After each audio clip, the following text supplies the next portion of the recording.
धनबाद से खबर। धनबाद में 28 फरवरी से 2 मार्च तक होगा चतुर्थ अखिल भारतीय लघु पत्रिका मेला। धनबाद से खबर। 25 फरवरी 2025 लिंडसे क्लब हीरापुर धनबाद में शिल्पे अनन्या त्रैमासिक बंगला पत्रिका के तत्वावधान में 28 फरवरी से 2 मार्च 2025 तक चतुर्थ अखिल भारतीय लघु पत्रिका मेला लिटिल मैगजीन मेला ये सम्मेलन का आयोजन किया जाएगा। इस आयोजन को लेकर आज एक प्रेस वार्ता आयोजित की गई, जिसकी अध्यक्षता आयोजन समिति के अध्यक्ष शिल्पे अनन्या पत्रिका के संपादक प्रोफेसर डॉक्टर दीपक कुमार सेन ने की। सांस्कृतिक कार्यक्रम भी इस आयोजन का विशेष हिस्सा होंगे, जिसमें भरतनाट्यम विशेषज्ञ प्रोफेसर राहुल देव मंडल और प्रसिद्ध बाउल गायिका शाश्वती चटर्जी अपनी प्रस्तुतियां देंगी। प्रेस वार्ता में आयोजित समिति के सचिव और भारत ज्ञान विज्ञान समिति के राष्ट्रीय उपाध्यक्ष काशीनाथ चटर्जी समेत कई गणमान्य साहित्यकार और पत्रकार भी उपस्थित रहे। उसके विषय में विस्तार से थोड़ा बताइए कि क्यों और इससे क्या। एक्चुअली यहाँ ये लघु पत्रिका मेला हो रहा है। लघु पत्रिका मेला का आयोजन बंगाल में हमेशा होते जा रहा है और बंगाल का बाहर लघु पत्रिका मेला का आयोजन नाम का बराबर है। तो हम लोग धनबाद में झारखंड में पहला बार हम लोग 2018 में लघु पत्रिका मेला का आयोजन किए हैं। इस लघु पत्रिका मेला में आपका कुछ समय 2018 में बांग्लादेश से भी लेखक लोग यहाँ आए थे। इसी तरह आज 19 और 2022 हम लोग और 3 बार आयोजन किए हैं और ये ऑलवेज हम लोग केवल बांग्ला पत्रिका लेकर नहीं किए हैं। हम लोग दूसरा भाषा, क्षेत्रीय भाषा, यहाँ हिंदी, खोटा से लेकर बाकी बहुत तरह का भाषा का जो संपादक लोग अपना पत्रिका लेकर यहाँ आए थे। और धीरे धीरे अभी लघु पत्रिका बारे में उतना आइडिया भी पब्लिक में नहीं है, अवेयरनेस नहीं है। तो हम लोग कुछ अवेयरनेस भी तैयार कर रहे हैं। अभी बहुत मैंने इसके बारे में जानकारी मिल गया है सबको और हम लोग यहाँ धनबाद से इस तरह का लघु पत्रिका निकल रहा है। और बांग्ला में हम लोग का ये शिल्पे अनन्या पत्रिका ये RNI है, एसोसिएशन भी है और ये 1977 से इसका नाम था अनन्या। उसके बाद अमी अनन्या, आज जब RNI हुआ 2021 में, तब से पत्रिका शिल्पे अनन्या नाम से चल रहा है और इसका 70th एडिशन इस मेला में 28 फरवरी को उन पत्रिका का उन्मोचन होगा। डिजिटल युग में ये पुस्तक मेला कहाँ तक बढ़ेगा? देखिए, डिजिटल युग में पुस्तक मेला ऐसा बात नहीं है कि डिजिटल युग में पुस्तक मेला भी, देखिए बिग बाजार में भी पुस्तक मेला का आयोजन हो रहा है। मेहता बुक से का ये है।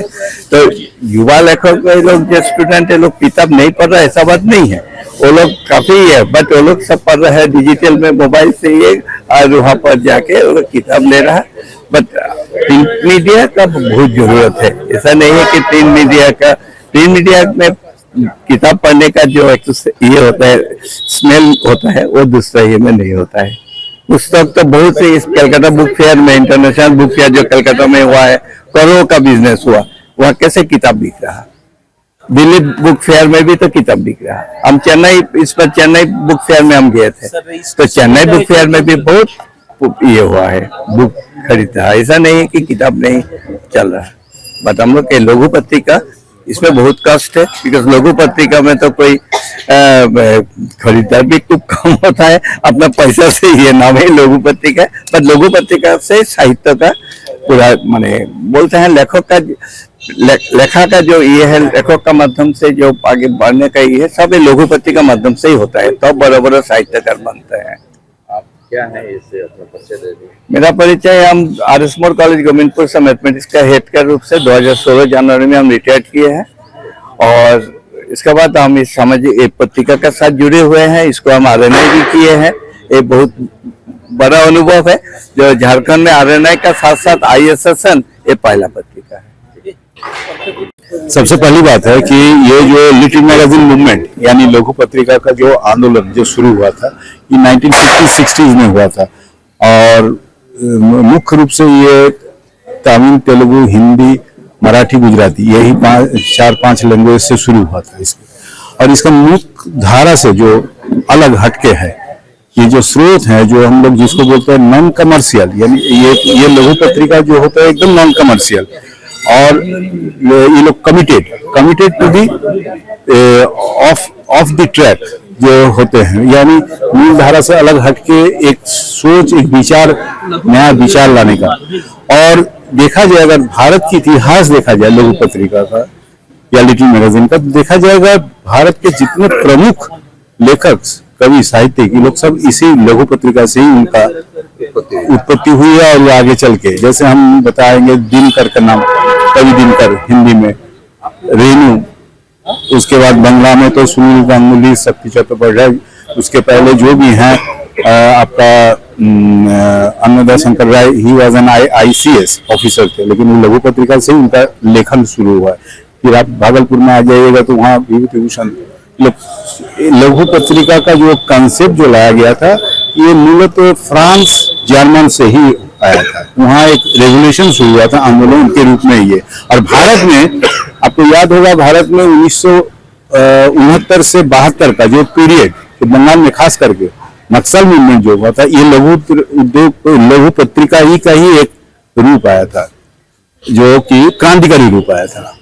और उस समय लिखने वाले में उसमें हिडेन्सबर्ग आते थे, बहुत कोई आदमी आए थे जो बाहर से, उन लोग इस तरह का मूवमेंट में, वो हर क्षेत्र में, केवल साहित्य पत्रिका में नहीं था, वो नाटक में, थिएटर जिसको बोलते हैं, मंच में, यात्रा वगैरह, ये एक आधार है, आधारशिला है। लघु पत्रिका एक आधारशिला है कोई भी मूवमेंट के लिए, चाहे वो सोशल हो, रिफॉर्मिंग हो, जो भी हो। सोशल में आप देखिएगा, जो जन चेतना को मुख्य रूप से बढ़ावा देने के लिए लघु पत्रिका का जो उद्योग है, सबसे बढ़िया है। यही मेरा कहना है। डिजिटल युग में ये मिला, कितना सक्सेस हो? नहीं, आज भी हम लोग बहुत आसान्वित है। आसान्वित इसलिए है कि आज भी लघु पत्रिका छप रहा है, पढ़ रहा है, पाठक है, क्योंकि हम लोग तो उम्र हो गया, लेकिन कोई तो पढ़ रहा है, न्यू जनरेशन का पढ़ रहा है, तभी वो बिक रहा है, तभी वो छप रहा है। ऐसा बात नहीं कि नहीं पढ़ रहा है। हम ऐसे बहुत नौजवान तो जानते हैं जो कि बहुत गहराई से इस पत्रिका से जुड़े हुए हैं। आज भी वो लोग बढ़िया बढ़िया लेख लिख रहे हैं, हिंदी में हो, चाहे तमिल में हो, चाहे गुजराती में हो, चाहे बंगला में हो। तो इस तरह का आप चले जाइएगा मध्य बिहार में, तो वहाँ देखिएगा, वहाँ इस तरह का जो एक आंदोलन चल रहा है। ऐसा नहीं कि लेख बंद हो गया और पढ़ाई बंद हो गया। मैं पूरा आशा रखता हूँ कि आने वाले जो नौजवान है, वो लोग भी इसी को एक पहल करेंगे, इसके ऊपर पहल करेंगे, और लिख रहे हैं। उनका अच्छा लेख लिख रहे हैं। अभी तो हम नौजवान लड़का को बहुत अच्छा बढ़िया लेख देख रहे हैं, बहुत बढ़िया लेख निकलता है। और मैं जुड़े हुए, इसलिए हम पढ़ते रहते हैं, अच्छा लगता है। जहाँ भी हम लोग चेंज लाना चाहते हैं, वहाँ एक उत्सव की तरह हम लोग उसको सेलिब्रेट करते हैं। ये इंडियन कल्चर में रहा है।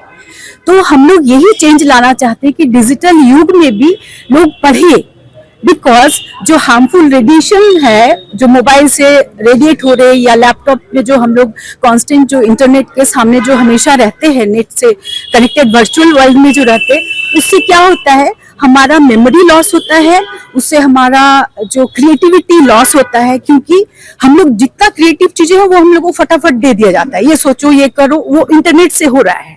हम लोग को सोचने का मौका ही नहीं दिया जाता है।